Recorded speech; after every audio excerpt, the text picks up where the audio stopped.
بسم الله الرحمن الرحيم. السلام عليكم ورحمة الله وبركاته. خيرتود السلام يا دلهانتي ملك soo joogtaan soo dhawaada asxaabay soo dhawaada.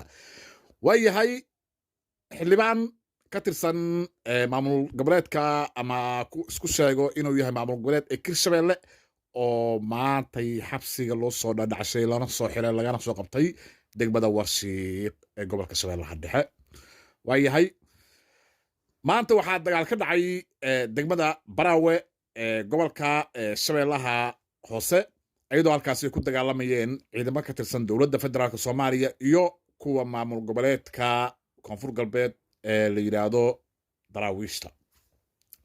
Waayahay soo dhawaada marka saxaabay muuqaalka share iyo like intaba noogu qabtaa adinkoo mahadsan.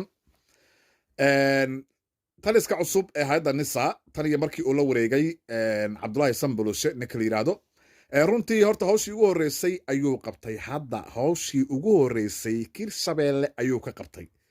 horaadii kugu sheego waxaa yiri ninka la yiraahdo Sanbaloshe dad badan xabsiga u soo dhaadhicinaya oo soo xirxiraya yiri. hadda waa kana ciddii muufada laga bilaabo ciddii muufada ayaa laga bilaabay xildhibaan mid isku sheegayay oo beelaha halkaa degan yacni ka dhaxwaday qas iyo qalalaasa ka dhaxwaday iyo dagaaladii waayahan dhanba meeshaas dadkii ku dirirayay ayuu yacni ninka odaga ka dhex shaqaynayay dadka yacni wuxuu ahaay uu kamid ahaay hormuudka ee dagaaladaasi meesha dadka beelaha walaalaha ay ku dirirayaan. nise warqad ayay dirtay oo liri ninka ha yimaado kabacdi waa uu diiday waa is atooreeyey wuxuu yidhi ma anoo maha balka ah ayaa lala hadli karaa. ninkii Sanbaloshe ay maxaa ku taqaanaahe ciidan uu diray dhakabaa la soo yiri war ma jiro war ma jiro hadda qayla bilaabanaysaa hadda qayla bilaabanaysaa iska daaya marka horaadi kugu sheegay aniga. marka waxa weeye Sanbaloshe waa adeegtay dhiigii ugu horreeyay wuxuu ka daadiyey kooxdan Kirshabeelle maanta ayuu marka soo qabtay xildhibaankaas waa shaqadii ugu horreysay uu qabtay. marka insha Allah waxaan leenahay shaqo wanaagsan Sanbaloshe kolleyta waa shaqaynaa waa ognahay dad badan cabaadkooda waa yeerayaa intuu Sanbaloshe oo halkaasi fadhiyo.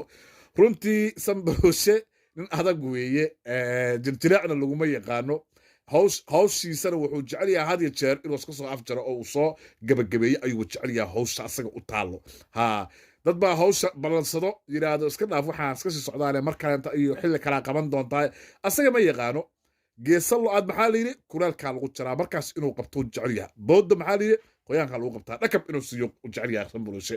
marka waxaa leenahay hambalyo hay'adana mas'uuliyadda shaqo fiican ayay haysaa kulleyta waxaa weeye kuwa ummadda dhibaataynayo kuwa yacni argagixisada ah kuwa qarandiidka ah kuwa yacni dib socodka ah waxaasoo dhan waxaan rabnaa in xabsiyada ay isku wareystaan oo ay xabsiyada soo buuxiyaan. marka waxaan leenahay insha Allah Sanbaloshe shaqo wanaagsan ayuu hayaa halkaa kasii wad ayaan leenahay. waayahay maanta gobolka Shabeellaha hoosada un gudbo degmada Baraawe maanta waxaa ka dhacay dagaal u dhaxeeyo ciidamada dowladda federaalka Soomaaliya iyo kuwa daraawiishta maamul goboleedka la yiraahdo koonfur galbeed. dagaalkan runtii sanad ka hor ayuu horta dhacay intaas abaabul ayay isku wadeen kooxdan daraawiishta marka la yiraahdo koonfur galbeed. maanta ayaa marka weerar dhacay magaalada dhexdeedii ayaa intii laisku qabsaday xagga laisku bursaday meesha kuletaba khasaare waa ka dhacay dhaawac iyo kuletaba dhimasho way jirtaa. runtii ilaa iyo haddana magaalada cidda haysato iyo cidda ku gacan saraysa dagaalkaasi lama xaqiijin karo inkastoo wuxuu ay yihiin dagaal magaalona kuletaba waa iska garan kartaan waa jiid aan ku jiiday weeye.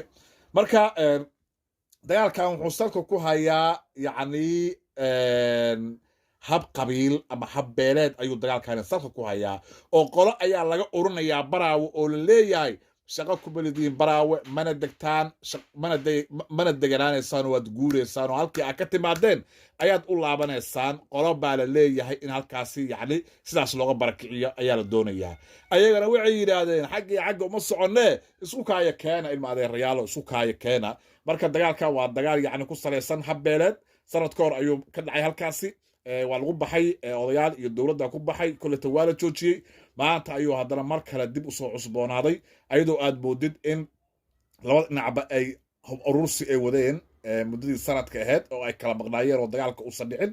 hadda ayaa marka waxaa la yidhi soonkiyaaba ka baxnee aan isku ciidaysano maanta ayaa marka la isku ciidaystay qoladii daadka qaada waa arkaynaa runtii dagaalkaasi wuxuu u dhaceeyaa waa uun habargidir iyo raxanweyn markii baasha laga soo tago ciidan dowladeed iyo daraawiish markii laga soo tago waa raxanweyn iyo habargidir ayaa waxaa la leeyahay baraawe shaqo ku maladiinaya ka guure ka tagaa la leeyahay yaa dhahayo raxanweyn ayaa dhahayso baydhabo iyo baa iyo bakool ka timid haddaba waa la arkayaa meeshaas ciddii ku soo hartaa dagaalkaasna koletaba dagaal wuxuu noqon doonaa koletaba يعني أنا لصادالي كريم هلك أو كده بين دونه أصحابي إذا هنتي بود السلام يا السلام عليكم ورحمة الله